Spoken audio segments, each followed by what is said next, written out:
Welcome to அடுப்ப பார்த்தா. இன்னைக்கு மோர் குழம்பு எப்படி செய்யறதுன்னு பார்ப்போம்.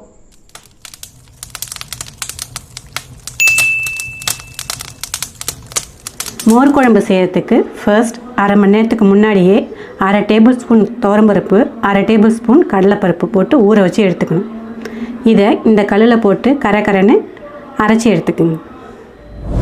நெக்ஸ்ட்டு 3 டேபிள் ஸ்பூன் துருவன தேங்காவை இங்கே எடுத்து வச்சுருக்கிறேன். இதோட 4 பச்சை மிளகாய், சின்ன துண்டு இஞ்சி, 1/2 டீஸ்பூன் ஜீரகம், இது எல்லாத்தையும் சின்ன ஜாரில் போட்டு பேஸ்ட் பண்ணி வச்சுக்கணும். 200 ml லைட்டாக புளிச்ச தயிர் எடுத்திருக்கேன். ரொம்ப புளிக்கக்கூடாது. இதை ஜாரில் போட்டு ஒரு சுற்று விடணும். கடாய் வச்சாச்சு. அடுப்பை பற்ற வச்சுருவோம்.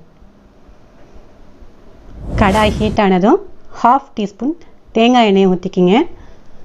இதுதான் நம்ம மோர் குழம்புக்கு ரொம்ப டேஸ்ட் கொடுக்கும். 1/2 டீஸ்பூன் குக்கிங் ஆயிலும் ஊற்றிக்கிங்க. எண்ணெய் சூடானதும் கடுகு கொஞ்சம் போட்டுக்குங்க. கடுகு பொரிஞ்சதும் உளுத்தம்பருப்பு போட்டுக்குங்க.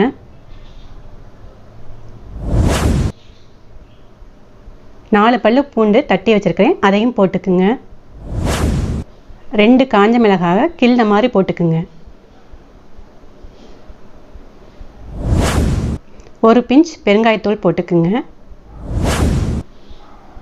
மஞ்சள் தூள் கொஞ்சம். எல்லாத்தையும் மிக்ஸ் பண்ணிக்கிங்க.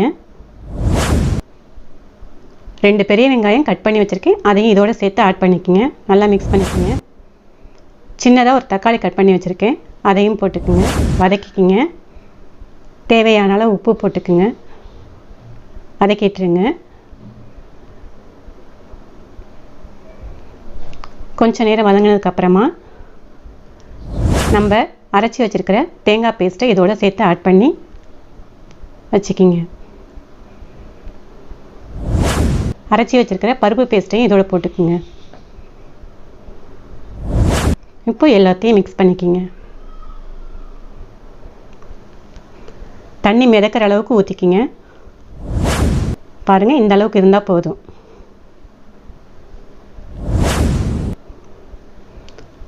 செவன்ட்டி 75% குக் ஆகணும். 3/4 பதம் வெந்தால் போதும்.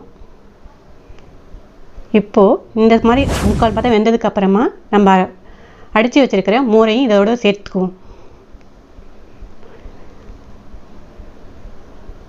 எல்லாத்தையும் ஒன்றா மிக்ஸ் பண்ணிக்கிங்க. பபிள்ஸ் வர ஸ்டேஜில் நம்ம ஆஃப் பண்ணிடணும்.